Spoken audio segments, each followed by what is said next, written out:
নমস্কার বন্ধুরা, কেমন আছো সবাই? আমি তো খুব ভালো আছি। আবার ফিরে এলাম আর একটা নতুন ভিডিও নিয়ে। সরস্বতী পুজো শুরু হয়েছে, তো আমি সরস্বতী পুজোর আগের দিন এবং সরস্বতী পুজোর দিন সন্ধ্যেবেলায় বেরিয়েছিলাম উত্তর এবং দক্ষিণ কলকাতায় বেশ কয়েকটি পুজো পরিক্রমার জন্য। তো আমি বিশেষ 4খানা পুজো প্যান্ডেলে গিয়েছিলাম, সেই নিয়ে তোমাদের সামনে ভিডিওটা উপস্থাপন করলাম। চলো ভিডিওটা শুরু করা যাক।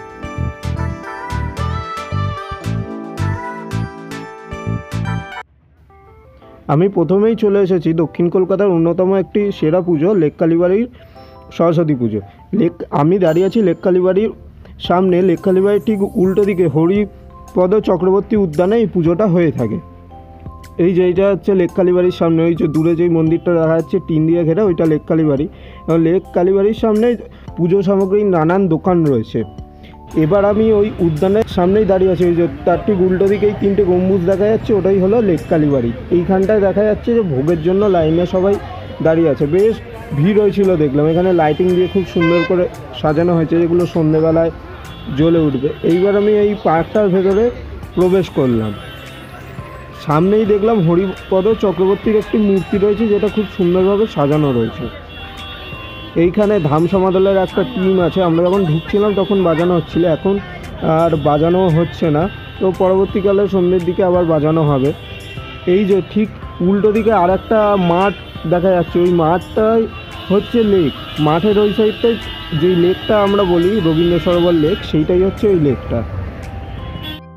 এইবার আমি ধীরে ধীরে মণ্ডপের সামনে এগিয়ে যেতে লাগলাম। এখানটায় দেখলাম একটা ছেলে এবং একটা মেয়ের মুখ বানানো আছে, যেটা দেখতে অপূর্ব লাগলো, একটু অন্য টাইপের, বেশ ভালোই লাগলো। এখানটায় বিভিন্ন ধরনের গাছ দিয়ে সাজানো আছে।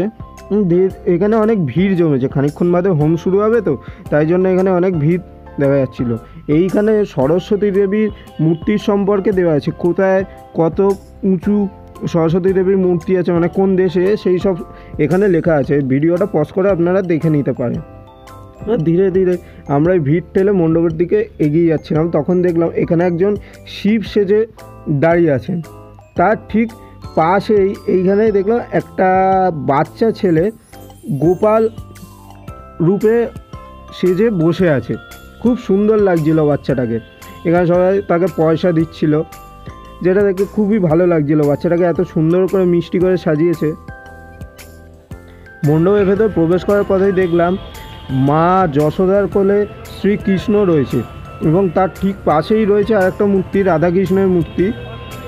এবং এই রাধাকৃষ্ণের মূর্তির পাশেই দেখলাম শ্রী চৈতন্য দেবের মূর্তি, এবং তার হাতে জগন্নাথ দেবের একটি মূর্তি রয়েছে, যেটা দেখতে খুব সুন্দর লাগলো। এবং মা সরস্বতীর সামনে এসে দেখলাম এখানে মীরা এবং শ্রীকৃষ্ণ একটা মূর্তি, তার মাঝখানে সরস্বতী দেবী, এবং তার বাঁ দিকে রয়েছে শ্রীকৃষ্ণ এবং মা যশোদার মূর্তি।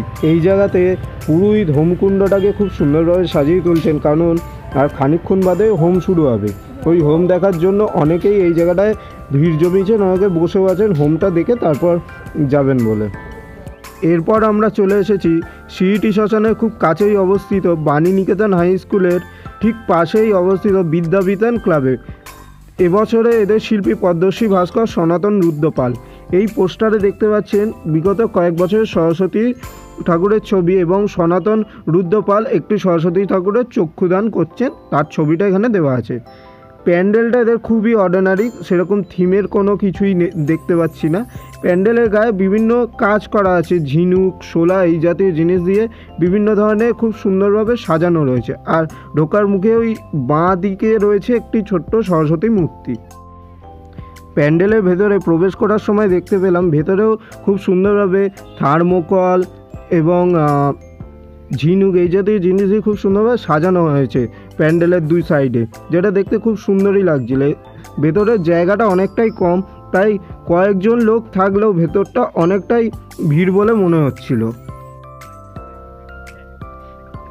মূর্তিটাই ছিল দেখার মতো। সনাতন রুদ্রপালের হাতের তৈরি মূর্তিটা দেখার জন্য এখানে ভিড় জমেছে। মূর্তিটার ডান দিকে রয়েছে কৃষ্ণ ও বলরামের মূর্তি, এবং মূর্তিটার সারা গায়ে মুকুট, এবং মূর্তিটার চারিপাশে থার্মোকল এবং ওই শোলা বা থার্মোকল আর ঝিনুক দিয়ে বিভিন্ন কারুকার্য করা হয়েছে, যেটা দেখতে সত্যি অপূর্ব লাগছিল। এবং মূর্তিটার বাঁ দিকে রয়েছে রাধা এবং কৃষ্ণ রাধার পায়ে মেহেন্দি পরিয়ে দিচ্ছে, যেটা দেখতে সত্যি অপূর্ব লাগলো। এবং তার ঠিক সামনেই রয়েছে, মানে নিচের দিকেই রয়েছে একটি ছোট্ট সরস্বতী মূর্তি আর গণেশ মূর্তি, যেটা ওপরই পুজো করা হয়েছিল।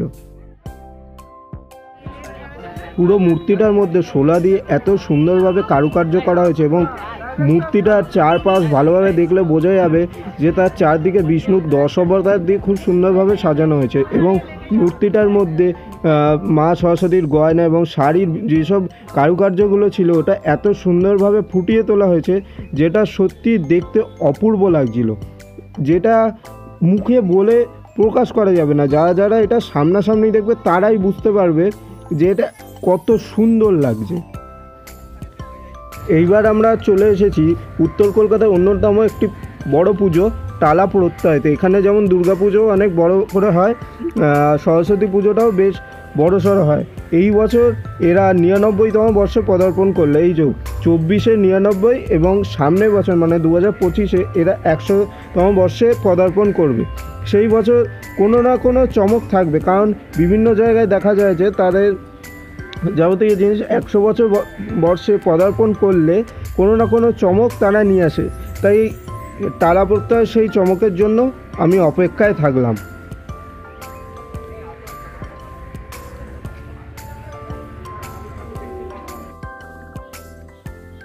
এইবার আমরা চলে এসেছি টালা প্রত্যয় মণ্ডপের ঠিক সামনে। এইখানে এসে দেখতে পেলাম অতটা বাইরে আশেপাশের যেরকম শব্দ হচ্ছিল, গাড়ির হর্ন আরও নানান জাতীয় শব্দ হচ্ছিল, এইখানে সেই জাতীয় শব্দ নেই। একটা হালকা থিম মিউজিক চলছে, যেটা সত্যি অপূর্ব লাগছিল। এইখানে যেই নটরাজের মূর্তিটা আপনারা দেখতে পাচ্ছেন সেটা দুর্গাপুজোর সময় তাদের থিমের মধ্যে ব্যবহার করা হয়েছিল। এইবারও সরস্বতী পুজো উপলক্ষে তাদের মণ্ডপের পাশে এটাকে রাখা হয়েছে, যেটা খুবই ভালো লাগলো। এইখানটায় আর একটা জিনিস লেখা আছে, ভালোবাসার ধর্মই প্রতিধ্বনিত হোক উচ্চারণে। এইবার আমরা মণ্ডপের চারিপাশটা ভালোভাবে ঘুরে দেখতে লাগলাম। মণ্ডপের চারিপাশ অতটাও সেই থিমের কারুকার্য করা নেই, এমনি সাদা কাপড়, রড, সাদা সুতো ব্যবহার করে এই মণ্ডপটাকে গড়ে তোলা হয়েছে, যেটা একটা সাধারণের মধ্যে, যেটা দেখতে খুবই ভালো লাগলো। এই যে এইটা সামনের পোর্শনটা যেখানটায় আমরা আগে দেখালাম ওই নটরাজের মূর্তি, এই সামনের জায়গাটা, এবার এইটা হলো পুরোটা ভেতরে খুব সুন্দরভাবে একটা আলো দিয়ে সাজানো হয়েছে, যেটা দেখতে সত্যি অপূর্ব লাগলো। মানে ছিমছাম বলা যেতে পারে, সাধারণের মধ্যে একটা অসাধারণ জিনিসকে তুলে ধরা, যেটা এই প্যান্ডেলের মধ্যে দিয়ে বোঝানো হয়েছে, খুব সুন্দর লাগলো। এই বছর টালা প্রত্যয় মণ্ডপের দায়িত্ব ছিল সুশান্ত পাল, যার হাতে এই মণ্ডপটা গড়ে উঠেছে। এই আকাশের দিকে তাকালে দেখা যাবে যে এই আকাশি রঙের আভাটাই প্যান্ডেলের সঙ্গে মনে হচ্ছে মিলেমিশে একাকার হয়ে গেছে। এই জিনিসটাকে শিল্পী খুব সুন্দরভাবে তার শিল্পী সত্তার মধ্যে ব্যবহার করছেন, যেটা দেখতে সত্যি আমার অপূর্ব লাগলো। এবং এই প্যান্ডেলের প্রতিমা তৈরির দায়িত্বে ছিলেন পরিমল পাল। এটি 4 হাত সরস্বতী, যেটা দেখতে সত্যি খুব অপূর্ব লাগলো। এরকম 4 হাতের সরস্বতী আমি আগে দেখিনি। মূর্তিটা এত সুন্দরভাবে গড়ে তোলা হয়েছে, যেটা সত্যি অসাধারণ, যেটা বলে বোঝানো যাবে না। এইবার আমি চলে এসেছি উত্তর কলকাতার অন্যতম একটি বড় পুজো ভিয়েনা স্পোর্টিং ক্লাবের সামনে, যেটা আর্মা স্ট্রিটে আছে। এই বছর এরা 41তম বর্ষে পদার্পণ করেছে।